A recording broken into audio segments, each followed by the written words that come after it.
سڵاوتان لێبێ و ئەم کاتەتان باش بەڕێزان لەگەڵتانین لە پانۆرامای ئەم شەو بۆ قسەکردن و شەنۆکەوتنی بابەتێکی دیکە. دیارە ئەم شەو بەرنامەکەمان تایبەتە بە بابەتێکی گرنگ و مێژووی، وەک لای هەمووان هاشکرایەکە سبەینێ ڕۆژێکی گرنگ و مێژوویە بۆ پارێزگای هەڵەبجە کە 154 ساڵ بەر لە ئێستا بڕیاری بە قەزابوونی ئەو شوێنە دەدرێت کە خۆشببختانە ئێستا پارێزگایە و هەڵەبجە لە زۆر ڕۆ گەشەی کردووە. لە ڕووی مێژوویەوە دەکرێت بپرسین ئاخۆ چۆن بوو بڕیاردرا لەو سەردەمەدا هەڵەبجە بکرێت بە قەزا و کێ بوون ئەوانەی لە پشتی بە قەزابوونی هەڵەبجەوە بوون و زۆر دیوی شاراوەی دیکەی مێژوو و ڕابردووی هەڵەبجە دیارە پێویستە ئەگەر چی کاتەکە ڕەنگە بە شێوە نەکات بتوانین ورد و درشت قسە لەسەر مێژووی هەڵەبجە بکەین، بەڵام کەم تا زۆر هەوڵەدەین بەشێک لەو لاپەڕانە هەڵدەینەوە کە لای ئێوە ڕەنگە ئاشکرا و ڕوون نەبێت کە میوانداری هەریەک لە بەڕێزان دکتۆر سامان سەلاح وەک مامۆستای زانکۆ لە ستۆدیۆ لەگەڵمانە. دکتۆر سامان زۆر بەخێر بێ، سپاس بۆ ئامادەبوونی جەنابێ. هەروەها مامۆستا عادل سەدیق کە جەنابیشیان هەر مامۆستای زانکۆ لە ستۆدیۆ لەگەڵمانە، جەنابیشت بەخێر بێ، سپاس بۆ ئامادەبوونی هەردووکتان. دکتۆر سامان لە دەستپێکا دێمە لای جەنابێت، دەکرێت پێم بڵێ بە وەک شارەزایی خۆت بۆ پێیکە دکتۆراکەشت هەر لەو بارەدایەوە لەسەر هەڵەبجەیە، پێم بڵێ لە 154 ساڵ بەر لە ئێستا چۆن بڕیاردرا هەڵەبجە بێ بە قەزا؟ بەڵێ، بەناوی خوای بەخشندەی میروان، زۆر سپاس بۆ کورسات. ڕاستی پێشەوە من دکتۆرام لەسەر هەڵەبجە نییە، بەزیتر ئێمە خۆمان خەڵکی هەڵەبجەین و گرنگی بە مێژوو شارەکە دەین. 150 ساڵەمە پێش تقریبان بە دیاریکراویش ساڵی 1869 هەڵەبجە لە بەپی فەرمانێک لە ئەستەمبوڵەوە ڕەوانی بەغا کرێت، ئەبێ بە پێشتر قەزا بووەوە بەس مدیری هەبووە لەو کاتەوە ئەبێ بە قایمقامێت هەڵەبجە و ئەبێ بە شارێکی گرنگ لە ناوچەکە لە کوردستانە قورسایەکی زیاتر وەرەگرێت، لەبەرەوەی کە شوێنی نیشتەجێبوونی چەند گروپێکی کۆمەڵایەتی گرنگە هەڵەبجە، لەوانە جافەکان، ئەنجا هەورامیەکان و کاکەیەکانمانە ئێمە لە هەڵەبجە، بە تایبەتی جافەکان کە ئەو کاتە لە نێوان ئێران و دەوڵەتی عوسمانیا هاتوچۆیانە کرد ساڵانە. دەوڵەتی عوسمانی هەوڵیدا ئەمانە لە جێگەیەکان نیشتەجێ بکات بۆی کە کەمکردنەوەی ئەو جێگیرە سنووریانی کە لە نێوان ئێران و دەوڵەتی عوسمانیا هەبوو، لەسەر ئەو بنەمایە بڕیاریاندا بە جێگیرکردنی جافەکان لە هەڵەبجە و بە دەرەجەی یەکەم و گواستنەوەی هەڵەبجە لە قەزایەکەوە کە تاو کاتە بەڕێوەبەرێک ئیدارەیە کرد بۆ ئەوەی کە قایمقامێکی بۆدانرا کە محەممەد پاشای جاف بوو. ئەوە سەرەتایی بە قەزابوونی هەڵەبجەیە. لەو کاتەوە هەڵەبجە چیتر لە شوێنێکی بچکۆلەوە قەزایەکی بچووکەوە کە لە ڕاستیا قەزاکەش گوندێکە کۆمەڵێک گوندی تر بە دەوریایەتی، ئەبێ بە سنتەرێکی گرنگی کۆمەڵایەتی و سیاسی لە کوردستانە، بۆ ئەو ڕۆژە گرنگە. باش، مامۆستا بەخێر بیت. هەر لە جەنابیشت دەپرسەمێنی ئەو پێگە گرنگ و جێباخانە چی بوون کە لەو سەروەختەدا وای کرد کە هەڵەبجە ئەو هەنگاوە بچێتە پێشەوە کە دکتۆر سامانیش باسی کرد کە عوسمانیەکان وەک شوێنێکی جێمە بەس سەیریان کردو بۆ نیشتەجێکردنی هەندێک لەو کەس و لایەنانی کە خۆیان بەبەستیان بووە، ئەو پێگە گرنگانە چی بوون لەو سەردەمەیە؟ طبعاً ئەگەر وەکو تاریخ قسەی لەسەر پێی هەڵەبجە لە ڕووی مێژوویەوە با بڵێن قۆناغێکی زۆر کۆنتر لەو مێژووە هەڵەبجە ئاوەدان کراوەتەوە و با بڵێن سەرەتاکانی دروستبوون یان ناوکی شار دروست بۆ وردەوردە بە مروری زەمان بە حکمی گۆڕانکاریە کۆمەڵایەتی و ئابووری و سیاسەکان وردەوردە شارەکە گەشەی کردووە. لە سەرەتاکانی سەدەی هەژدەیە خەڵکانێک کە ئەمڕۆ لە هەڵەبجە بە سیانزە ماڵە ناسرێن و پێشتر بە ئەشرافە ناسران لەگەڵ بنەماڵیشی عەبدوڵڵای خەرپانی لەگەڵ خەڵکیانێکی جوولەکە کە لە ناوچەکانی شارە زور و قەرەداغ و ئەوانەوە ڕویان کردوتە هەڵەبجە، جارێکی کە ئەو جوگرافیایە ئەو پانتایە جوگرافی کە ئەمڕۆ بە هەڵەبجە ناسرێ لێوە ناوکی شار دەستی پێ کردوێتەوە و ئەمڕۆ بە گەڕێکی پیر محەممەد یا گەڕێکی جوولەکانە ناسرێ وردە وردە گەشەی کردووە وردە وردە بە پێی قۆناغەکان مەرحەلە خەڵکی کەی بۆ هاتووە لە ڕۆژهەڵاتی کوردستان لە باشووری کوردستان لە بنەماڵەی ساحێب قەڕان لە بابانەکان لە خەڵکی جۆراوجۆر لە ناوچەی جیاوازەوە بۆی هاتووە بەڵام ئەو گەشەکردنە هەتا نیوەی دووەمی سەردەی 19 گەشەکردنێکی لەسەرخۆ بووە بە حکمی شەڕ و ململانێ ناوخۆی و هەرێمیەکان لەو قۆناغەیە لەلایەک ئەمارەتی ئەردەڵان و بابان لەلایەک کەش دەوڵەتە یەک لە دوایەکانی ئێران و عوسمانی لە بەری ڕۆژهاوایە ئەوەی کە سێر لەسەر چواری خاکی کوردستان لە ژێر قەڵەمڕەوی دەوڵەتی عوسمانیا بوو وەکو وتمان ئەو گەشەکردنە لەسەرخۆ بووە هۆکارە سروشتی و مرۆییەکان وای کردبوو کە شار وەکو پێویست گەشە نەکە هەتا دوای ڕوخانی ئەمارەتی بابان و زیاتریش لەو کاتەوەی کە مەدحەت پاشا بوو بە والی عێراق ساڵی 1969 بۆ 72 طبعا مەدحەت پاشا کە بوو بە والی عێراق بە ئیسلاحاتەکانی ناسراوە بە چاکسازیەکانی ناسراوە کۆمەڵی ئیسلاحات و چاکسازی گەوری لە عێراقا کردووە یەکێک لەوانە سەر لە نوێ داڕشتنەوەی هەیکەلی کارگێڕی عێراق و نیشتەجێکردنی خێڵە کۆچەریەکان لە هەمان کاتشا سیستمی تاپۆتا و قۆناغە مێژوویە نەهاتووی عێراق لە کاتێکە نزیکەی 11 ساڵ بوو 10 ساڵ 11 ساڵ بوو یاسای تاپۆ لە دەوڵەتی عوسمانیا دەرچوو بوو یاسای زەویزار دەرچوو بوو بۆیە مەدحەت پاشا کە هاتە عێراق بیری لەوە کردەوە سەر لە نوێ هەیکەلی کارگێڕی عێراقدا بڕێژێتەوە خێڵەکان نیشتە جێ بکە کۆمەڵی ئیسلاحات و چاکسازی کە لێرە بکە لە زمانیانە ئەم جوگرافیایی بەرکە کە ئەمڕۆ بە هەڵەبجە و پێشتر بە قەزای گوڵعنبەرە ناسرا طبعا عشرەتی جافک و گەورەترین عشرەتی باشووری کوردستان ئەو کاتە گەرمیان و کوێستانیە کرد لە نێوان سنوورەکانی ئێران و دەوڵەتی عوسمانی هەر لە منطقی قزڕەبات و خانەقینەوە حتا ئەچێتە کوێستانەکانی سنە بەپێی فەسڵەکان گەرمیان و کوێستانیانە کرد یەکێک لەو خەڵکانەی یا یەکێک لەو گروپە کۆمەڵایەتیانێک کە مەدحەت پاشا هەوڵیان نیشتەجییان بکە بریتی بوو لە عشرەتی جاف وەکو هێزی مرۆیی گەورەترین هێزی مرۆیی باشووری کوردستان بوون وەکو پێکاتی عەشایری خاوەنی ئابووری خۆیان بوون خاوەنی هێزی چەکداری خۆیان بوون هەر لە سەردەمەکانی ئەمارەتی بابان و ئەردەڵان و ئەوانەشەوە حسابی تایبەتیان بۆ کرابووە دەوڵەتی عوسمانی هات محاوەلەی لەگەڵاکردن بۆی نیشتەجییان بکات طبعا هەتا ئەو کاتە ئێمە گەر سەیری ناوچەکانی شارە زۆر بکەین شاری وایتیان نیە سلێمانی لەبەری ڕۆژئاوا وەکو شارە بەڵام ئەگەر سەری بەری ڕۆژهەڵاتی بکەی تەنها گوڵعنبەری کۆنمان هەیە خوڕماڵی ئەمڕۆ و قزڵجەمان هەیە لە نزیک پێنجێنی ئەمڕۆ ئەویش با بڵین وەکو شار نەبوون گوندێکی گەورە بوون یا گوندێک بوون وەکو هەڵکەوتی جوگرافی لەو ناوچەیە هەڵکەوتون و کۆمەڵێ خەڵکی لێژیاوە بەڵام لە نیوەی دووەمی سەدەی 19 هاوکات لەگەڵ گۆڕانکاریەکانی ڕوخانی ئەمارەتی بابان و گۆڕانکاریەکانی عێراق و هاتنی مەدحەت پاشا بڕیارە درێ عشرەتەکان نیشتەجێ بکرێت لە زمانیانە عەشیرەتی جاف هەڵەبجە کرێتە ناوەندی کارگێڕێکی گەورە کە سنوورە جوگرافیەکەی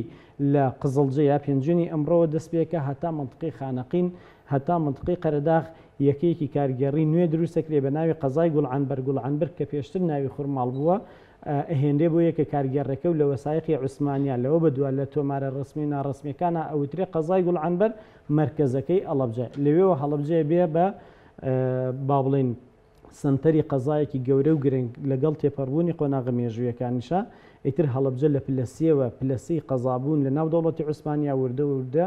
یەت بە بەرەو پلەیەک و لەوێەوە ئیتر ئیدارەی شارەکەوێتە دەست عشرەتی جاف چونکە دەوڵەتی عوسمانی احتیمامێکی زۆری بە عشرەتەکانە تەنانەت سێ لە شخصیاتەکانی ناو ئەم عشرەتە پلەی پاشایەتی لە دەوڵەتی عوسمانی وەرەگرن نزیکەی 40 ساڵ بۆ 50 ساڵیش کارگێڕی ناوچەکە و بەڕێوەبردن لە ژێر دەسەڵاتیەوانە بوو. باش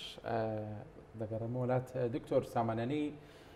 154 ساڵ ڕەنگانی ژمارێکی گەورە بێ وەک مامۆستا عادلیش باسی کرد لە زۆرەوە جێگی بایەخ و گرنگی بۆ هەڵەبجە لە سەردەمایە پێت وانییە لە پای بە قەزابوونی لە پێش 154 ساڵ تاوەکو ئێستا قۆناغەکانی گەشەکردنی هەڵەبجە هێواشتر بۆ لە پای گرنگێک ینی دەکرا بۆ نمونە ئاوەدانتر بێیان گەشەکردو بێیان گەورەتر بێ بەڵێ ڕاستی پێش 154 ساڵی وەکو مامۆستا عادلیش ئاماژەی پێکرد ئێمە وەکو مێژووی هەڵەبجە زۆر کۆنترە ئێمە گەڕێنەوە بۆ سەردەمی پێش زاین ئەو شوێنەواری زۆر کۆنمان هەیە بە نزیکەی ژمارەیەکت لایە یعنی ئەمە دیاریکراوی نازە بەس ئەمە گردی بەکراوەمان لایە لەوانی چەند هەزار ساڵ لەمەوە پێشە چەند هەزار ساڵ پێش زاینە نەک لەمەوە پێش لە ئاوایی گوندەمان هەیە لە ناوچە نەورۆڵی بە هەمان شێوە گردی لێە ینی کۆمەڵە شوێنەواری زۆر گرنگمان هەیە لەناو هەڵەبجە بۆ چەند هەزار ساڵ پێش زاینە گەڕێتەوە دواتریش لە ئەوەی کە ناوەنێ مێژووی نوێ مێژووی مۆدرن ینی تقریباً 500 ساڵ لەمە و پێش گۆڵامبەر کە ئێستا خورماڵ شوێنی گۆڵامبەرە پێشتر نزیکەی 500 ساڵەمە و پێش ئەوە پایتەختی هەموو ئەم ناوچە بووە پایتەختی ویلایەتی شارە زوور بووە کە لە کەرکووکەوە هەتا ماوەیەک تەنانەت هەتا بانە و مەریوان ئەوانە سەر بنکەکەی لە خورماڵەوە کاتە گۆڵامبەر بووە لەوەی دارەکراوە یعنی مێژوەکە زۆر لەوە کۆنترە کە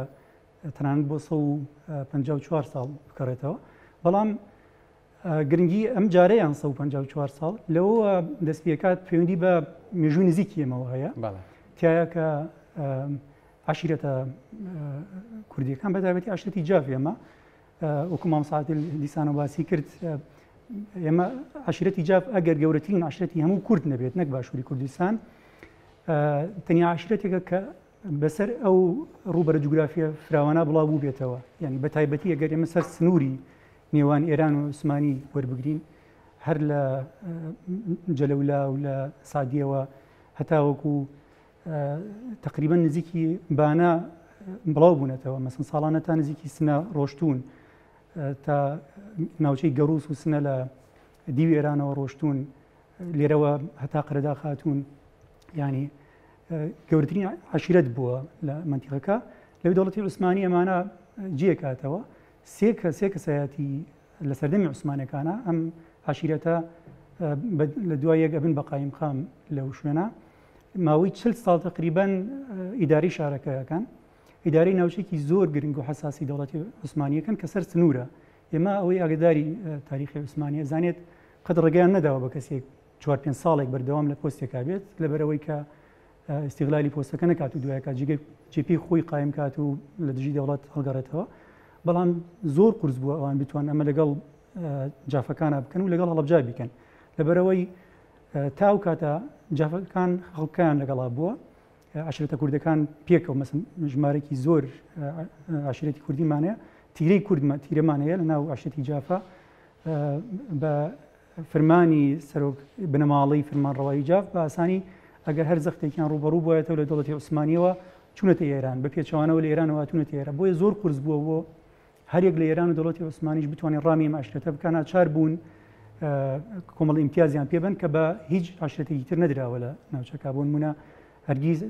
جافەکان سەربازیان نەیاوە بە عوسمانەکان نە بە ئێرانیان داوە نە بە عوسمانەکانیان داوە لەبەرەوە دەوڵەتی عوسمانی پێگەیەکی زۆر گرنگ بووان قایل بوو لەوێ نیشتەجێی کردوون بەڵێ بە دڵنیاییەوە لەو بە تایبەتی لە سەرەتاوە تا هەتا ئێمە ئەو هێرشانی کە لە سەردەمی دەوڵەتی نوێی عێراق کراوە سەر هەڵەبجە لە هەفتاکان و پێشتریش لە کاتی 63 زعیم سدیقیەتە هەڵەبجە ماڵی پاشا سووتینێت ینی کۆمەڵێک دوایی ئێمە 88 ئەمانە زۆر گەشەکردنی هەڵەبجە دواخەن وەگەرنا هەڵەبجە سنتەرێکی زۆر گرنگە لە تاریخی ئێمە یعنی ئێمە لە ماوەی مێژووی نزیکی ئێمە لە بەتایبەتی لە باشووری کوردستانە دوو جێگەی گرنگمان هەبوو بێت قورسایی سیاسیان هەبوو بێت یەکیان هەڵەبجە بۆ ئەوی تریشیان سلێمانی بووە بنەماڵەی جافەکان لەوێ لەگەڵ ئێمە لە سلێمانیشە بنەماڵەی شێخەکانمان هەیە لێرە ینی قورسایی سیاسی کوردستان بۆ سەردەمەیانی ئەگەر سەری مێژوو بکەی کێ زۆر جێ دەستی دیارە بە هەڵەبجەوە ئەمە هەر لە سەرەتاوە محەممەد پاشای جافمانەیە ئەو گرنگترین سەرۆکی عشرەتی جاف بووە ینی ئەوەی کە ئاگداری نێمە دوای محمود پاشای جاف پیاوێکی بێزە دوای بنەماڵی وسمان پاشا کە 20 ساڵ ئیداری شارەکەکەن لەبەرەوەی دواتر ئەمانە زۆر گرنگی بە مەسەلەی نیشتەجێبوو نەدەن لەگەڵ عادیلە خانمی خێزانیا چ دەستیان بە هەڵەبجە و بە مژووی ئاودانی هەڵەبجەوە دیارە قەیسەریان تیا کردوێتەوە تەنانەت مێجەرسۆن باسیەوە کات ئەو بینانەی لە هەڵەبجە هەبوون ئەو کاتە لە سلێمانیشا بینایوانە بووە ئەوەنە ئێمە لە 100 ساڵی ڕابردووی ئێمە ئەوەنە شارێکی پێشکەوتوو بووە مزگەوتیان کردوێتەوە مەسەلەن پاشەکانی جاف لە پێنج جوێن کردویانەتەوە لە هەڵەبجە کردویانەتەوە عادیلە خانم مزگەوتی خانمی هەیە تا ئێساش لە هەڵەبجە هەیە زۆر بەشدارێکی زۆر گرنگیان کردووە لە ئاودانکردنەوەی شارێکا بە تایبەتی لەبەرەوەی عادیلە خانم لە بنەماڵەیەکی ڕۆشنبیرەوە لە سنەوە نیەت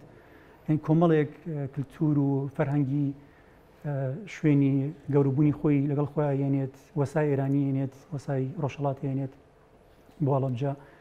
بیناکەنەوە زیندانەکەنەوە لە هەڵەبجە ینی ئەوانەی مەزاهیری حەزارین ناو ژارەکەیکەنەوە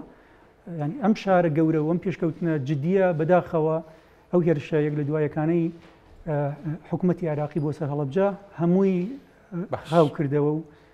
هەڵەبجە گیان بەو ڕۆژێک کە ئێستا ئەم خۆمانی بینین لە زروفێکی هێشتا ئێمە شوێنەواری کارەساتانە بەسەر خەڵکی هەڵەبجە و بەسەر ئاوەدانی و لە ڕووی دەرونیشەوە بەسەر خەڵکی هەڵەبجەوە ماوە. باش مامۆستا عادل ناوی گوڵانبەرە دێنایی ناوێکی سەرنجڕاکێش بۆ زۆر سەرنجی منی ڕاکێشە بۆچی ئەم ناوە لە مێژووی هەڵەبجە تا ڕادەیەک ینی ون بوو ئێستا وەک دەڵێت جێگەکەی پێدەوترێت خوڕماڵ ینی پێم بڵێ گوڵانبەر لە چی هاتووە گەرزانیانی دەبێەوە دواترینیشی بۆ گۆڕا دواتر بە خوڕماڵ خۆی ئەوە شتەکە هەر تایبەت نییە بە گوڵعنبەر ئەم ناوانە بە مروری زەمن گۆڕانکاریان بەسەرا هاتووە هەر هەیکەلی کارگێڕی و سنووری هەرێمەکان و مەڵبەندە کارگێڕیەکان ناوی شار و شارۆچکەکان بە مروری زەمن لەگەڵ گۆڕانکاریە تاریخیەکان و مەوجاتی مرۆیی کە هاتوونەتە ئەم ناوچە و بەپێی سوڵتەی سیاسی کە ڕویان لەم ناوچەیە کردو و حکوومات و ئەمارەتیان دروست کردووە ناوی هەرێم و مەڵبەندەکان زۆریان گۆڕانکاریان بەسەرا هاتووە بە نمونە تۆ بڕۆ بۆ کەرکووک لە ئەرەبخا بۆ بە کەرکووک هەولێر لە ئەربایلۆ ئەربیلۆ و ئەوانەوە تەتەوری کردو بۆەوە سلەیمانی لە سولەیمانیەوە هاتووە بۆ بە سلێمانی یا پێنجێن پێشتر منطقی پێنجێن هەرچەنە گوندێکە پێوتراوە نەحی قزڵجە دواتر نەحەکەی گۆڕێ بە با بڵێن ئەبێ بە پێنجێن یا فەقێجنە کاتی خۆی یەکێک بە لە ناحەکانی سەر بە گوڵعنبەر بەڵام بە مروری زەمن با بڵێن مەڵبەندی نەحەکە ئەگۆڕە لە چەند شوێنێکەوە تا دواترینیان ئەبێ بە ئەڵەی نەحی پێنجێن مەبەستی پێی دەربەنیخانە و دواتر ناوی فەقێجنە هەر نامێنێ و دەربەنیخانەکە باریز دەبێت ئەمە لە شوێن و مەڵبەندەکانی کەی دنیاشا هەن لە وڵاتانی کەیشا هەن بەڵام بەنسبەت گوڵعنبەرەوە کە ئێمە باسمان کرد لە وەسایقی دەوڵەتی عوسمانی کاک دکتۆر شارەزاترە لە ئێمە و ئیشی کردو لە ئەرشیفی عوسمانی تقریبا لە نیوەی دووەمی سەدەی شانزەوە ناوی گوڵعنبەر وەکو یەکەیەکی کارگەری وەکو قەڵا وەکو شار وەکو مەڵبەندێکی عسکەری ناوی هاتووە لە ئەرشیفی عوسمانیەکە بەست پێی خوڕماڵی ئەمڕۆ بووە ئەم ناوە هاتووە هەتاوەکو ساڵی 1970 جارێک وەکو قەڵا جارێک وەکو شار جارێک وەکو یەکەیەکی کارگێڕی هاتووە لە دەوڵەتی عوسمانیە طبعا زۆر سەرچاوی مێژووی باسی ئەوەکەن ئەم ناوە کاتی خۆی سوڵتان سولەیمانی قانونی بەخشیوێتی بە ئەوەی کە ئەمڕۆ پێوترێ خوڕماڵ و پێشتر پێوتراوە گوڵعنبەر ئەو پێی بەخشیوە بەو یەکە کارگەڕیە بەو قەڵا و شورات طبعا هەر لە سەدەمی دەوڵەتی عوسمانیە چونکە دەوڵەتێکی عسکەری بووە زیاتر ناوی قەڵا و شورا عسکەریەکان ناویان هاتو تۆ وەرە بۆ سرۆچک بڕۆ بۆ قزڵجە بڕۆ بۆ با بڵێن قەڵای زەڵم گوڵعنبەر کە هەمووی چەند کیلۆمەترێک نێوانیانە زیاتر شورا و مەڵبەند با بڵێن قەڵا عسکەریە سنووریەکان ناویان هاتووە لە کاتێکا یەکەی کارگەڕیا با بڵێن مەڵبەندی شارستانی کە لە تەنیشتیانەوە بەڵام ئەوەی گرنگ بووە بە نیسبەت دەوڵەتی عوسمانیوە زیاتر ناوی قەڵا و شورا و مەڵبەندە عسکەریەکانی زیاتریش لە منطقە سنووریەکانە هێناوێتی ئەم ناوە یەت هەتا ساڵی 1970 بەڵام تا ساڵی 1969 هەر ناو بۆ خوڕماڵ بۆ خوڕماڵی ئەمڕۆ یعنی ناو بووە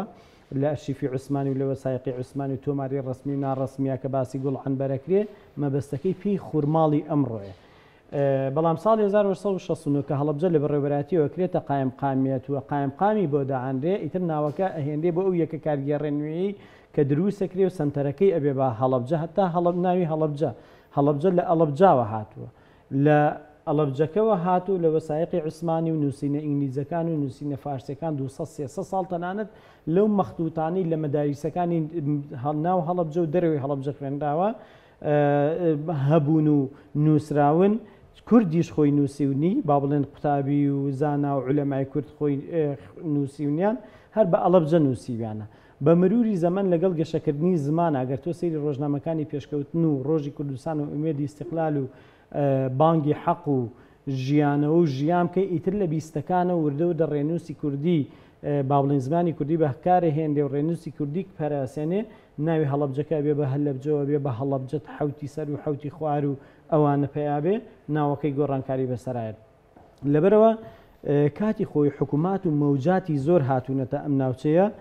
ناوچەکە وێران بۆ جارێککە دروست بۆتەوە ناوێکیان لێ ناوە یا خەڵکێک لە ناوچەیە کۆچی کردو بۆ ناوچەیەکی کە بە حکمی با بڵێن بەهۆی هۆکاری سروشتی یا هۆکاری مرۆیی ئەو مەڵبەندە نوێشی هەر بە ناوی مەڵبەندە کۆنەکەیەوە شوێنە ئەسڵەکەی خۆیەوە ناوناوە بۆ نمونە هەر لە منطقی لە ناوچەکانی کوردستانیا با بڵێن ئێمە باسی ئەڵەبجە بکەین دەیان گوندمان هەیە ناوی هاوشێوەن پریسی ژوور و پریسی خوار و بەشارەتی ژوور و بەشارەتی سەروی تەپی سەفای خوار و تەپی سەفای ژوور و یا ئەو ناوانەی لە باشووری کوردستانیان هەندێکیان لە ڕۆژهەڵاتی کوردستانیشن کەواتە بەپی سەردەم بەپی گۆڕانکاری زمان بەپی گۆڕانکاریە مرۆییەکان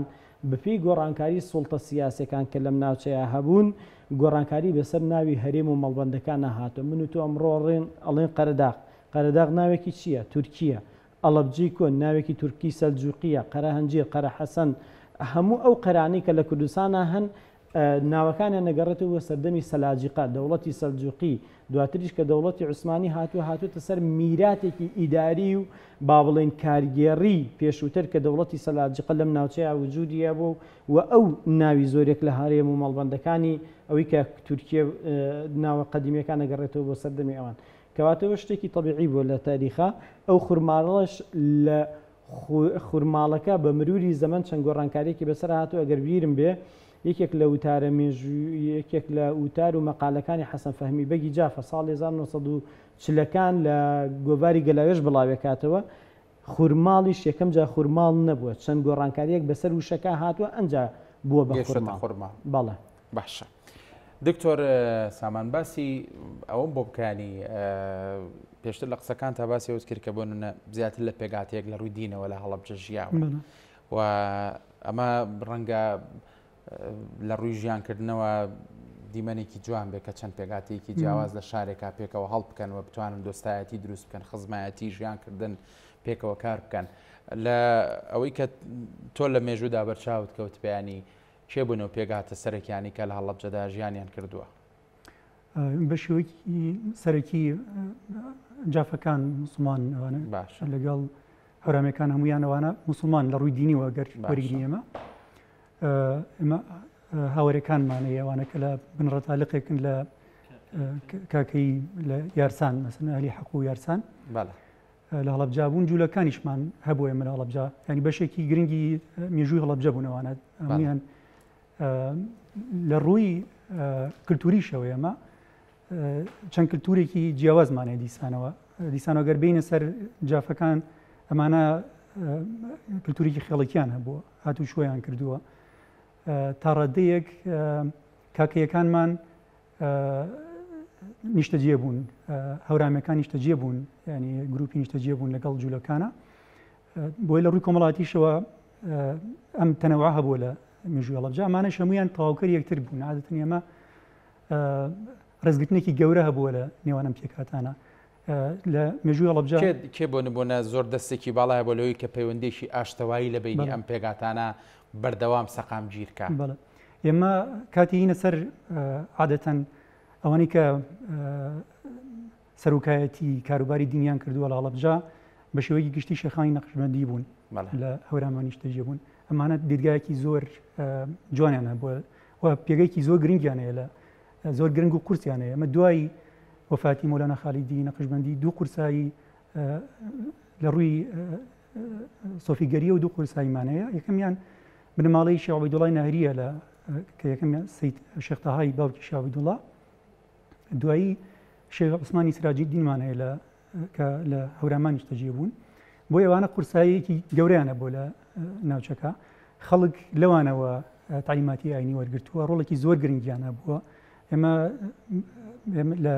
مێژووی هەڵەبجە هەیە کە خەڵکانێکە بۆ ناڕازی بوون تەنانەت بکردنەوەی شوێنی پەرستگای جوولەکان لە هەڵەبجاوان جوولەکانیش پەنایان بۆ شێخ حوسامەدین بردووە شێخ حوسامەدین هاوکاریانە کات بۆی کە پەرستگا بکەنەوە لەوێ یعنی ڕۆڵێکی زۆر گرنگیانە بووە و سوڵتەیەکی زۆر گرنگیانە بوو لە ڕووی ئاینی ئەم شێخانە یعنی تەنانەت هەتاوەکو سنە و کوردستانی ڕۆژهەڵات بڵین بەشێکی گەورەی تابعی ئەم شێخانە بوون حتا شافعی مەزهبەکانی کرماشانیش من سەنجابی باسیەکات سەرۆکی هەشتەتی سەنجابی هەڵێت هەمویان تابعی شێخانی نەقشبەندی بوون کە شێخ عوسمان شێخ حیسامەدین و شێخ ئەلادین بوون کە لە تەوێڵە بیارە نیشتەجێ بوون ئەوە ڕۆڵێکی گرنگیانە بۆ لەوە لە دروستکردنی ئەم ئاراستەکردنی ئەم تەوجه دینیا تەسەورەکەم و بنەماڵەی جافەکانیش ڕێزێکی زۆر گەورەیان گرتووە لەم شێخانە، یعنی بە پێچەوانەی ئەو شتەی لە ئەو منافەسەی کە لە نێوان شێخانی تەریقەت لەگەڵ پیاوانی سیاست و عشایرا دروست بووە لە شوێنەکانی ترا ئەمە لە هەڵەبجا ڕووی نەداوە. ینی ڕێزگرتنێکی لە ڕادە بەدەر هەیە، ئەوان چەندێک خاوەنی سوڵتێکی سیاسی بەهێز بوون جافەکان سەرۆکانی عشرەتی جاف ڕێزێکی زۆر قایل بوون بۆ شێخانی نەقشبەندی، خۆیان بە خەلیفە و مریدی ئەو شێخانە داناوە لە ناوچەکە. بەشێک لەوانە قەبرەکانیان ئێستا لە ناوچەی هەورامان و لە نزیک شێخانی تەریقەتی نەقشبەندیە پرسیان پێکردوون، پرسوڕیان پێکردوون. ینی تەنانەت ئێمە لە مێژووی بۆی کە بزانی چەند گرنگ بوون و شێخانە لەو ناوچەیە لە مێژووی ئێرانیشە تەنانەت ئێمە ئینقلابێکمانەیە، ئینقلابێکی سەرنەکەوتوو یەکێک لە کوڕەکانی ناسەدین شاوڵەیە دژی ئەوەی کە دژی ئینقلابی مەشروتە ئینقلابێکی پێچەوانە بکات یەت لە بیارەوە خوتەی ئەو ئینقلابە دانێت، یەتە ماڵی شێخ حیسامەدین دوایە کە یەتە ماڵ شێخ محمود پاشای جاف عفو پێکە و لەوێەوە ئیدارەی ئینقلابێکی گەورەکەن دژی تاران وەنە قورسایەکی گەورەیە بۆ شوێنەکە. بۆیە تەسەورەکەم بە دەرەجەی یەکەم ئەگەر لە هەڵەبجا پێکەوە ژیانی ئاشتیانە هەبوو بێت بەشێکی بۆ ئەگەڕێتەوە، دواتریش ئەو ئیتیجاها دینیانەش کە تا دوایانە هەبوون لە هەڵەبجا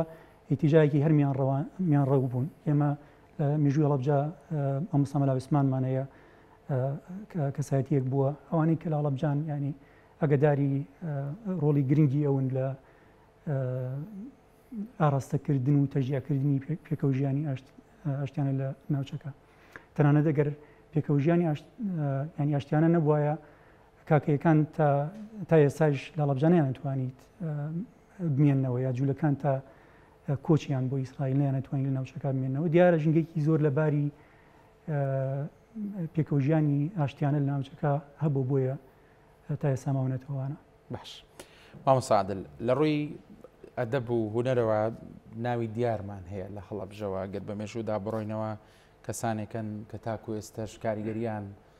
ماوەوە توێژینەوە و ئەو بابەتە مێژوویانی کە ئێوە جەنابتان تیا شارەزان ژیانی هەریشێک لەم کەسانە ڕەنگە دنیای قسە هەڵبگرێ. ئەنی پێم بڵێ هەڵەبجە چۆن لە ڕووی ئەدەبەوە چۆن ئەو کەشەی کە تایە خوڵقاوە توانیوەتی ئەم ناوە دیارانە دروست بکە. باش ئەگەر ئێمە سەیری دوو سەدەی ڕابردوو بکەین، سەدەی 19 سەدەی 20 منطقی هەڵەبجە و جوگرافیای هەڵەبجە بە کۆمەڵی مەداریس و قوتابخانەی ئاینی مەشهورە، هەر لە تەوێڵە و بیارە و خەرپانی و با بڵێن ئەحمەداوا تایەتە عەنەب و بیاوێڵە و هەڵەبجە و عەبابەی لێ تا بەری ڕۆژاوا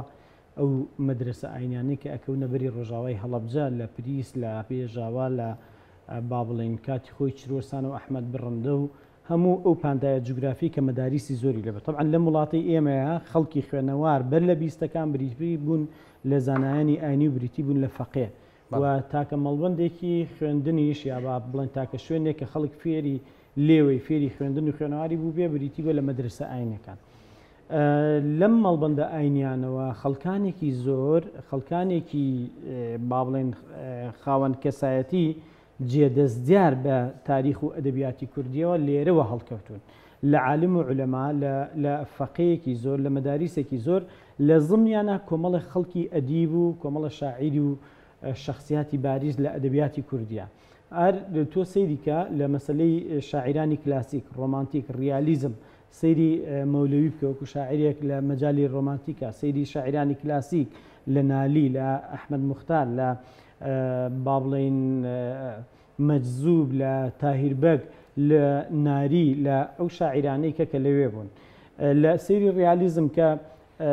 گۆران لەکوێ ڕیالیزمایە، گۆران لەکوێ ڕیالیزمایە، سەیری ئەو مەڵبەند و ناوچەیە ئەەکەی لە سەدەی 19 بە تایبەتی لە نیوەی دووەمی سەدەی 19 و لە نیوەی یەکەمی سەدەی 20 بینی شوێنەکە زۆر لەبارە بۆ دەرکەوتنی کۆمەڵە شاعیر و ئەدەبی گەورە. ئەمە پەیوەندی بەچی وهەیە خودی جوگرافیاکەی ئەوەی کە پیرەمێر دەڵێ بەڕاستی هەر بنبەردێکی هەڵەیەوە شاعیر و ئەدیبێکی گەورەی تیابوو ئەوەی عیزەدی مستەفا ڕەسوڵ ئەڵێ لە چلەکان کە چوویتە هەڵەبجە دوکانارەکانە یانوت حافظ ئەڵێ سعدی شیرازی ئەڵێ مەولەوی ئەڵێ نالی ئەڵێ مەحوی ئەڵێ یا ئەوەی کە ڕەسوڵ هاوار ئەڵێ مەولەوی شاعیران خۆمان نەزانین جێدەسی ئەو شاعیر و ئەدیبە گەورانە بڵێ خەڵکە سادەکە شێر ئەهلی ئەدەبوون لەوەیە چی زۆر هاوکار و دەستباری ئەوانە بوو طبعاً بەر لەوەشی کە عەشیرەتی جاف لەوێ نیشتە جێبێ ئەم عالم و عولەمایانە هەبوون با بڵێن خەڵکێکی شاعیر و ئەدیب لەم ناوچانە هەبوون گروپی کۆمەڵایەتی جیاواز لێرە هەبوون ئەساسەکەی سیانزە ماڵە و شێخ عەبدوڵڵای خەرپانی دایاننا سیانزە ماڵە لە مەنتقی شارباژێڕە و شێخ عەبدوڵڵای خەرپانی باو باپیرانی لە تەکیەوە چوونەتە قەرەداغ و دواتر لە قەرەداغەوە چوونەتە هەڵەبجە و خەرپانی ئەساسەکەی ئەویاندانە نابوو بەڵام لە نیوەی دووەمی سەدەی نوێزدە بەشێک لە پاشاکان و بەگزادەکانی جاف سەرکاریان لەگەڵ ئەدەبیات و شاعیر و پیاوە گەورەکانی کووردا بوو کۆشک و تەلارەکانیان بوو بە شوێنی کۆبوونەوەی شاعیران و ئەدیب و گەورە پیاوان و شێخانی تاریقەت هەر بۆ خۆشیان دەستێکی باڵایانە بوو لە شعر و لە ئەدەبیاتی کوردیا بۆیە ئەگەر سیر بکەی هەڵەبجە و شاعیرانی منطقی هەڵەبجە ئەو پانتایە جوگرافی کە کاتی خۆی بە گوڵعنبەر و دواتریش بە هەڵەبجە ناسرا ئیزافەیان هەبوو بەسەر ئەدەبیات و زمانی کوردی جێدەستیان دیارە بە ئەدەبیاتی کوردیەوە ئێمە ئێستا کە خەریکی پرۆژەی ئینسایکلۆپیدیای هەڵەبجین تا ئێستا نزیکەی 200 شاعیرمان با بڵین ئاماژە پێ کردووە هەریەکیان لە مەجای خۆیان و لە قۆناغێکا جێدەستیان هەبوو خاوەنی دیوانی شعری خاوەنی بەرهەمی ئەدەبی غەیری دیوانی شعریشن کتێبی کەشیان هەیە بۆیە پاشا و بەگزادەکانی جاف هەندێکیان خاوەنی کەشکۆڵ بوون کەشکۆڵیش دیارە چییە کەشکۆڵ یا بۆ تۆمارکردنی ڕوودا و ئەحداسیاتەکانە یا بیرەوەری و یاداشتی ڕۆژانەیە یا شعری شاعیرانی هاوسەردەمی خۆیان و پێش خۆیانە ئەوانەی کە ئەمان پێیان معجەب بوون بۆ نمونە محمود پاشای جاف کەشکۆڵەکەی هەیە دوو بەرگی چاپکراوە ێستا بەرگی سێمی دۆزراوەتەوە کەریمبەگی فەتاحبەگ کەشکۆڵی هەبووە تاهیربەگ کەشکۆڵی هەبووە تاهیربەگ جگە لە دیوانەکەی فەرهەنگێکی چوار زمانی هەبووە ئەحمەد موختار خاوەنی مەسەلەی ویژدانە حەسەن فەهمی بەگی جاف جگە لەوەی کە شاعیر بۆ جارجار شعری نووسیوە خاوەنی با بڵێن بەرهەمی وەرگێڕاوە زەینەفون کەریمخانی زەند هەردووکیان لە وەرگێڕانی حەسەن فەهمی بەگی جافن یعنی خەڵکانێکی ئەهلی قەڵەم ئەهلی با بڵێن مەجالە ئەدەبی و فەرهەنگیەکە لەوێ بوون جگە لەوە عادیلە خانم لە مەڵبەندێکی شارستانی وەکو سنەوە هاتبوو سنە و سلێمانی صاحب قڕان کە لە نێوان ئەم دوو شارەیە دابەش بوون لقێکیشان لێ هاتبووە هەڵەبجە ئەوانیش بۆ خۆیان لە عایلە خوێنەوارەکانی کورد بوون سەیری کوردی بکە سەیری سالم بکە سەیری ئەحمەد بەگی صاحب قڕان بکە سەیری ئەو خەڵکانە بکە کە لە ناوم عایلە و بنەماڵانەوە پێگەیشتون بۆیە ئەمان جێدەستیان دیارەوەکو وتم پاشا و بەگزادەکانی جاف خۆیان ئەهلی ئەدەب و فەرهەنگ بوون بۆیە شاعیرانێکی زۆر یا خەڵکانێکی خوێنەوە لە نیوەی دووەمی سەدەی نوێزدەوە لە نیوەی یەکەمی سەدەی 20 ئەوانەی لە مەڵبەندە شارستانەکانی کە یا لە باشووری کوردستان یا لە ڕۆژهەڵاتی کوردستان یان لە منطقەی هەڵەبجەیە گرسێنە و هەندێکیان هەتا کۆتایی تەمەنیان هەر لەوێ ژیاون کەواتە پاشا و بەگزادەکانی جاف ڕۆڵێکی گرنگیان هەبووە لە احتیمامدان بە مەسلەی ئەدەب و فەرهەنگ و باشم مامۆستا و قسەی زۆر سەرنجی ڕاکێشام کەوتە خەڵکەکەی بە بازاری شاتێ پەڕی دانی هەر باسی ئەدیب بوون و سەر و ئەو خەڵکانە بووە ئەم خۆشەویستیە بۆ ئەدەبیان ئەم قاڵبوونەوەیە بۆ ئەدەب لەو سەردەمەیەوە بۆ زیاتر تێڕوانین لەم کەسایەتی گەورانە تاکەی درێژەی هەبوو ئەم حاڵەتە کە ئەوەی کە تۆمار کراوە ئێمە ئەیبینون تا ئێستا بەرچاوە لە نیوەی دووەمی سەدەی نۆزدەوە هاتاوەکو دەی هەشتاکانی سەدەی ڕابردوو دوایمین کارەسا کە بەسەر هەڵەبجەیە هات لە سەدەمی حکوومەتی عێراقی و حیزبی بەعسا تا هەشتا خەڵکانێکی شاعیر ئەدیب یا لە مەجای جیاواز کارکردوو جگە لە مەجالە ئەدەبیەکە ئەوانە جێپەنجەیان دیارە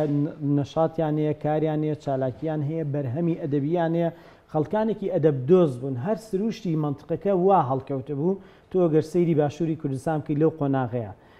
پێشووتریش سەیری بکەیت سەیری کە بزانە ژمارەی و خەڵکانە چەندێکن کە لەم ناوچەیە هەڵکەوتون شاعیر و ئەدیبی گەوریان لێ هەڵکەوتووە بەم دوایانە برادێکم ئاگاداری کردم وتی من ژمارەیەکی زۆر عالم و عولەما ئەدیب خەڵکی شاعیرم دۆزیوەتەوە لە ئەرشیفی عوسمانی کە ئەوانیش خاوەنی دەستنووس و دیوانی شعری بە زمانی تورکی بە زمانی کوردی جگەلەوە یەکێک لە توانا و کەفاءەکانی شاعیران و ئەدیبانی ئەو سەردەمەوە بووە زیاتر لە زمانێک شعریان هەبێ. ئەو شاعیرانە شعریان بە زمانی تورکیە بووە، بەشێکیان بە زمانی فارسی هەیەیان بووە، بە زمانی کوردی هەیەیان بووە. بۆیە ئەمە هات هەتاوەکو دەیەی هەشتاکانی سەدەی ڕابردوو سەرەڕای ئەو کێشە و مەشاکیلانەی لە دەیەی پەنجاکانەوە ڕوبەڕووی هەڵەبجە و سنوورە جوگرافیەکەی کرایەوە لە ململانی شوعی پارت، لە هێرشی زەعیم سدیق، لە شۆڕشی ئەیلول و ئەو شۆڕشی کوردستان ماوەی 14-15 ساڵ لە 61 تا 74 و 75 دوایش لە سەردەمی شۆڕشی نوێیە کە منتیقەکە و جوگرافیاکە بوو بە مەڵبەندی سەر لە نوێ هەڵگیرسانەوەی شۆڕش و جوڵانەوەی ڕزگاری خوازی کورد و سەرباری خزمەتکردن بە جوڵانەوەی ڕزگاری خوازی کورد، بەڵام منتیقەکە باجێکی گەورەیشیە ئەوەی کە حکوومەتێک لە دوایەکانی عێراق منتیقەکان ڕوبەڕێ و هەموو کارەسات و تراژیدایە کردەوە، دوایەمینیان ئەوەی هەشتاوەش بوو. بەڵام لەگەڵ هەموو بارگرانی و لەگەڵ هەموو ناڕەحەتی و لەگەڵ هەموو سیاسەتە درڕندانەی حکوومەتێک لە دوایەکانی عێراق ئەم تەرزە لە بیرکردنەوە لە خۆشەویستی بۆ ئەدەب، لە خۆشەویستی بۆ کللتور، بۆ فەرهەنگ، لە نیشتیمانسازی، لە خۆشویستنی وڵات و مەملەکەت هەتا دەیەی هەشتاکان و تا ساڵی هەشتا بەداخەوە لە هەشتی تر هەڵەبجە ڕوبەڕەوەی ئەو کارەساتە گەورەیە بوویەوە و هەڵەبجە وەکو شار وەکو مەڵبەندێکی شارستانی نەما هەتا ساڵی 91 کە خەڵکەکەی جارێکە بووی گەڕانەوە. باش دکتۆر سامان پێم خۆشە لەسەر شێوازی زاراوی ئاخاوتن لە هەڵەبجە پرسیار لە تۆ بکەم. دەزانی دانی بە ئێستا و بەڕابردووشەوە زاراوی هەورامی هەیە، سۆرانی هەیە و ڕەنگە جەنابە زیاتر شارەزابی زیاتر لەم زاراوە نەشە بوو بێ بۆ ئەو سەردەمێک کە عوسمانیەکان هاتن و تۆ بە بوردی باست کرد کە چۆن پاڵپشتی جافەکان بوون و ئەوڵیان داوە کە هەڵەبجە بخەنە سەر پێ بۆ ئەم بابەتە. بۆ ئەو وەخت ینی چ زاراوەیە گشتگیر بوو لە هەڵەبجەیە؟ ئێمە هەتا ئێستاش مەسەلەن شێوازی ئاخاوتنی جافیانەمانەیە، هەورامیمانەیە کەسەر بە لەقەیەکە لە دیالکتی گۆران، دیالکتی گەورەی گۆران لەگەڵ شێوازی ئاخاوتنی جافیانەمانەیە. بەداخەوە کللتورێک لە هەتا ئێستاش تەسەورەکەم بە ڕێگوڕیشەی تاریخی هەیەویش ئێمە زاڵبوونی سەقافی شوێنێکمانەیە بەسەر شوێنەکانی ترە. هەتا ئێستاش هەیە بۆ نمونە شێوەزاری ئاخاوتنی بابان و سلێمانی شتێکی ئاساییە بۆتە ستانداردێک لە باشووری کوردستانە، بەڵام جۆرێک لە جۆرەکان زاراوەی جافی ئەمەتەنانی ببوورە قسەکەشت پێوەڕم. ئێستاش ئەگەر بۆ نمونە هەڵەبجەیەک لەگەڵ خەڵکێک لە سلێمانی پێکەوە بە زمانی سۆرانی قسە بکەن ڕەنگە تۆزێک گورد بێ هەست بکەیکە و کەسە هەڵەبجەی ینی جیاوازی ئەگەر هەیە لە ئاخاوتنەکە. جاوەی هەڵەبجەی ئێستا زۆر دەستکاری کراوە. ئەگەر بگەڕینەوە سەر شێوازی ئاخاوتنی جافیانی کۆنتر هەندێک تۆزێک جیاوازیەکە زیاترە قوڵترە، بەڵام ئێستا شێوەزاری ستانداردە ینی بۆ سەردەمە جیاوازی هەبووە لە بینی خەڵکێکە لە هەڵەبجە بە زاراوەی سلێمانی قسەی کرد لەگەڵ کەسێکە لێرە لە سلێمانی ژیاوانی جیاوازیەکە زیاتر بۆ زەختر بووە. بەڵێ چونکە عادەتەن ئێمە لە دنیای نوێ بەهۆی تەکنۆلۆژیاوە، بەهۆی تەلەڤیزیۆنەوە و بەهۆی خوێندنەوە ئەمەوە کات زاراوەیەک زاڵ بێ بەسەر زاراوەکانی ترا شتێکی خراپ نییە مەلا بە شێوەیەکی گشتی، بەڵام ئەکرێت تەحەفوز بکەین بە شێوازە ناوچەیانە و ناوچەیانەی تریشەوە لەبەرەوەی پڕن لە وشە، ینی فەرەنگی گەورەی وشەی ئەمە لە فەرەنگە لە شێوازی ئاخاوتنی مەحەلیانەوەیەت بە تایبەتی ئەمە لە مەسەلەن شێوازی ئاخاوتنی جافیانە تەنان دەستکاری هەندێک وشە ئەکرێت بۆ نمونە پیتی با ئەکرێ بە واو بۆ نمونەیە ئەلف ئەکرێ بەها، ئەوانە ئێستا تۆزێک کاڵتر بووەتەوە هەتا ئێستا شەر ماوە بەڵام بە شێوەیەکی کاڵتر. مامۆستا شتێک کە لای من تا ڕادەیەک پرسیاران هەندێک جار کەسێک کە هەورامیان زاراوی هەورامی ئەزانێ ئاسانترە بۆی کە فێری سۆرانی بەیان زمانی خۆمان لە سلێمانی ببێ بۆی کە کەسێک کە خەڵکی سلێمانی و بە زاراوی سلێمانی قسە دەکات بتوانێت فێری هەورامی ببێنە. نازانەوە لە ڕووی زانستی زمانەوانیەوە چۆنە خۆی وەکو پسپۆڕی منیش نییە، بەڵام من هەوڵێم کەمێک لە قسەکانم وەڵامی جەنابێ بێ. طبعاً سەردەمانێک شێوازی یا شێوەزاری گۆران چەند سە ساڵێک زمانی باو و نووسین و ئەدەبیات بووە لە منطقەکەیە هەر لە منطقەی هەوراماناتەوە لە زەڵمەوە کە کاتی خۆی پایتەختی ئەمارەتی ئەردەڵان بووە هەتا ئەچێتە منطقەی هەولێر تا ئەچێتە منطقەی خانەقین ئەو پانتایە جوگرافی کە سەردەمانێک بەشێک بوو لە قەڵەمڕەوی ئەمارەتی بابان عەفو ئەمارەتی ئەردەڵان بەڵامی تر چوونی ئەمارەتی ئەردەڵان بۆ ڕۆژهەڵاتی کوردستان و گواستنەوەی پایتەختەکان بۆ پاڵنگان و بۆ حەسەناوە و دواتر سنە وردە وردە خۆری ئەم شێوازە لە نووسین ئاوا بێ و لەم دیوە بابان پیا بێ بابان وردە وردە کار لەسەر بەتابەتی سێکوچکەی بابان ئیش لەسەر شێوازی با بڵێن کرمانجی ناوەڕاستی ئەوەی کە بە سۆرانی مەشهورە و خۆی با بڵێن لایەنە عیلمی و دروستەکەی ئەوەیە بڵێ کرمانجی ناوەڕاست ئەگینا سۆرانی ئەوەی کە ئەکادیمیەکان ئەڵێنەوە بۆ بچووکردنەوەیە بادینیا سۆرانی ئەبێ بڵێ کرمانجی ژوور و کرمانجی ناوەڕاست بەڵام بە مروری زەمان کە ئەو پاشەکشەی کرد ئەگەر بیرتان بێ ئێمە لە سەرەتای بەرنامەکە باسی ناوگۆڕینمان کرد ئەم ناوانە چۆن تەغیراتیان بەسەر هاتووە بەپێی سوڵتە و دەسەڵاتەکان بەپێی مروری زەمان قۆناغە مێژوویەکان ئەم شتانەش گۆڕانکاریان بەسەر هاتووە سەردەمانێک لە وڵاتی ئێمە کێ باڵا دەست بوو ئەمڕۆ کێ باڵا دەستە کێ سوڵتەی سیاسی بەدەستە لەگەڵ پاشەکشەی ئەردەڵانە بۆ ئەودی وردە وردە دیالێکتی گۆرانی پاشەکشەی کرد لە منطقەیە وردە وردە وای لێ هات تەنها خەڵکی ناوچەکانی هەورامان بە شێوەزاری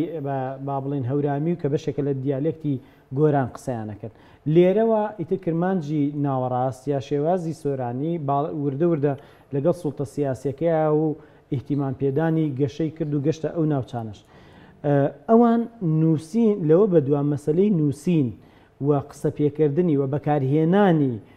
لەلایەن سوڵتەوە کەم بوویەوە کە کەم بوویەوە با بڵێن شێوازی کرمانجی ژوور و کرمانجی ناوەڕاست زیاتر ئەم بۆ نووسین و بۆ شیعر و بۆ شاعیران بەکاریانە هێنا وردە وردە تا هات تا سەرەتاکانی 20 سەدەی ڕابردوو لەو قۆناغە بەدواوە کە نووسین بە زمانی کوردی دەرچوونی ڕۆژنامە گۆڤار تەنانەت شێخ مەحموودی نەمر ساڵی 1922 بە فەرمانێک زمانی کوردیەکە بە زمانی ڕسمی لە دام و دەستگاکانە ئیتر وردە وردە ئەم شێوەزاری کە بە کرمانجی ناوەڕاستە ناسرێ وردە وردە هەیمنەی کرد بەسەر ناوچەکانی کوردستانە و هەورامی زیاتر خەڵکانی ناوچەکانی هەورامان بەکاریانێت طبعاً لە ڕووی گرامەرەوە لە ڕووی ڕێزمانیەوە ئێمە ئەڵێن با بڵێن هەورامی دەوڵەمەندترە لە سۆرانی تەنانەت ئەوان با بڵێن دەربڕینەکانیان بۆ نێرومێ جیاوازترە ئەکرێ ڕێزمانێکی تۆکمەیشی هەبێ بیا بۆ دروست بکرێ بۆ دابتاشرێ ئەوەی کە با بڵێن لە مەجای زمانە کارەکە بەڵام هەرچۆنێک بێت ئەمە شتێکی سروشتیە وەکو دکتۆر ئاماژەی پێکرد ئەمە هەر لێرە نەبووە لە وڵاتانی کە و لە شوێنەکانی کە ڕوویاوە زمانێک بۆ نمونە لە ئەمریکا لە ئەوروپا سەردەمانێک زمانی لاتی نەبوو بەڵام لەگەڵ پاشەکشەی زمانی لاتین زمانە با بڵێن قەومیەکان پیابن و ئێستا ئەسڵەن خەڵک هەر ئەو شێوازە نازانێت لاتین من وەختم نەماوە حەزەکەم بەگشتی و پرسیارەکەمانی هەموو بابەتانی کێوە باستان کرد کۆمەڵێ دەکومنت و وەسایقی گرنگی مێژووین و گرنگیشە نەوەی تازە ئاشنابێ بە هەموو ئەمانەوە خەڵکانی وەکو ئێوە لەم بوارە بتوانن تا ڕادەیەک وەک چۆن پێش پرۆگرامەکەش باسم کرد کە سادی بکەنەوە هەموو کەس بتوانێت لەسەر مێژوو هەڵەبجە ئاشنابێەوە شت بخوێنێتەوە دەمێت ئەوم پێ بڵێ ینی چی پێویستە بکرێت بۆ مێژووی هەڵەبجە بۆ ئەرشیفکردن و بە دەکۆمنتکردنی پرۆژەیەکت باس کرد ئەگەر بە کورتی پێم بڵێ گەشتونەتە چۆ خۆی ئەمە ئەسلی بەرنمەکەی ئێمەش بوو بەڵێ سبەینێ بۆ ئەکرێ بە ڕۆژی هەڵەبجە طبعا ئێمە دائیمە میلەتی کورد بەداخەوە کە میلەتێکی ژێردەستە بووین دائیمە لەسەر شتە ناکۆکە شتە بچووکەکان ناکۆکیمان بۆ دروست بووە نەهاتوین ئەو بووەنە و یادە نیشتیمانی و نەتەوەیانە کە هەمومان تایە کۆکین کە هەموو متفقین لەسەری بیکەین بە خاڵی هاوبەشی نێوان خۆمان و لەسەری کۆ بینەوە لە بریەوەی ئیش لەسەر جیاوازی و ناکۆکی بکەین ئیش لەسەر و خاڵانە بکەین کە کۆمانەکاتەوە کە ئەبێتە بۆنەیەکی نیشتیمانی و نەتەوەی یا بۆ ناوچەیەک یا بۆ پانتایەکی جوگرافی کۆمان بکاتەوە و لەو پەرتەوازەیە نەجاتمان با کە هەزاران ساڵە ئێمە پێوێت لێنەوە سبەینێ بۆ سبەینێ بۆنەیەکە تەمەنی ئەم بۆنەیە گەڕێتەوە بۆ با بڵێن ئەم یادی کە ئێمەیکینەوە 154 ساڵ دروست 154 ساڵ پێش ئێسێ سبەینێ کۆمەڵێک کار و چالاکی فەرهەنگی ئەدەبی نەتەوەیی ناوچەیی محلی بەڕێوەچێ دیدار و پانێڵە. ئێستا کە من لەگەڵ ئێوە قسەکەم برادران لە بەڕێوەبەتی ڕۆشنبیری لە پارێزگار لە زانکۆ لە وەرزش و لاوان خەریکی ئامادەکاریەکانن بۆ سبەینێ کۆمەڵی کار و چالاکی هوەری و ئەدەبی و فەرهەنگی و زانستی تیا بەڕێوەچێ وەکرێ ئەمە بکرێتە خاڵێکی هاوبەش بۆ کۆکردنەوەی خەڵکی وەکرێ بکرێتە هەوێ و شوناسێک. ئێمە شوناسمان نەبوو، ینی ئەبێ ئێمە شوناس بۆ خۆمان دروست بکەین، ناسنامە بۆ خۆمان دروست بکەین، ئێمە ڕۆژە خۆشی و شادی و فەرحیەکان بۆ خۆمان دروست بکەین. ئیتر تا ئێستا بە شین و شەپۆر و گریان و مناسباتی ناخۆشیە ناومانە لە ڕاستیە ئەمانە نەوعەنما یادیان بکەینەوە، بەڵامی تر ئیدامەیان پێ نەدەین وەکو ئەوەی کە لە ڕابردووە هەبووە. زیاتر لێرەوە ئیحتیمام بە شارسازی و بە ڕۆژ ساڵ ڕۆژ و بە مناسباتی کللتوری و فەرهەنگی بین ببێتە بە دیلی ئەوانی ڕابردوو. سپاس دکتۆر سامان بە کورتیانی هەر هەمان پرسیار بۆ جەنابی شدانی بۆ پێی کە بەڕێزە پسپۆڕی و لە بواری مێژوش کار دەکەی، ینی دەکرێت چی بکرێ بۆی تاواکەری کارەکانی ئێوە بێت تاواکەری و پرۆژەیە بێت کە مامۆستا عادل باسی کرد بۆی ئەم بابەتانە بە ئەرشیف و دەکۆمنت بکرێن بە کورتی سوپاس دەکەم. وەسپێنێژ نازانم پێما بە سیمینارێک دێ لە ئەتوانی ئاماژەیەکیش بۆ بێ بە کورتی. بەڵێ بە شێوەیەکی گشتی پێشەوەی بینە سەر سیمینارەکە بەڕای من گرنگی ئێمە گەڕانەوە بۆ مێژوو بەداخەوە ئێمە مێژووی بە تایبەتی ئەم مێژوو نوێی ئێمە بریتە لە کەڵگۆرنەگرتن لە مێژوو لە کاتێکا بوارێکی زۆر جددیە، ینی ئێمە بە چاوێکی زۆر جددیەوە تەماشای هەڵدانەوەی لاپەڕەکانی مێژوو خۆمان بکەین، چونکە ئەمەیە و شوناسی ینی ئیشی مێژوو ئەوەیەکە ئێمە شوناسی نەتەوایەتی بەرهەم بێنینەوە بەردەوام. ئێمە وەکو پسپۆڕی مێژوو مامۆستای مێژوو ئەوەیە تەماسوکی ئیجتیماعی دروست بێت، ینی لە دەورێ و شوناسی کە ئەمانە شتێکی زۆر زین و گرنگە، ینی خەڵک لەوانەیە بە ئەو گرنگی پێنەیە کە پێویستی بێت لە دەرەوە زۆر گرنگی پێدرێ. من ئاگادارم لە تورکیا لە ئێران مێژوو شتێکی زینووە، ینی شتێک نییە کە لە ڕابردووە جێ ڕابێت لەگەڵ مەنائەژی. ئێمەش داڵە بجێشیشمانەوەیە کە بە تایبەتی ئێستا بە خەڵکی خۆمانەوە بناسیینەوە کەم شارەی لە ڕابردووە چۆن بووە و چۆنەکرێ ئەم ڕابردووە باشەی ئێمە شتی پێبێ بۆ ئێسامان و بۆ داهاتوومانانی کەڵکی لێبینیەوە. دەستخۆش دەستی خۆش بێت. زۆر بەخێر بێن. سپاس بۆ مامۆستا عادل سەدیق، مامۆستای زانکۆ بەخێر بێ جەنابێت دکتۆر سامان سەڵاح جەنابیش زۆر بەخێر بێت. سپاس بۆ سەرنج و زانیاری تێبینەکانتان بەخێر بێت. بەڕێزان سپاس کە ئێوەش لەگەڵمان بوون کە تا ئێستا بینەری پانۆراما بوون، هەر شاد و بەختەوەر بوون.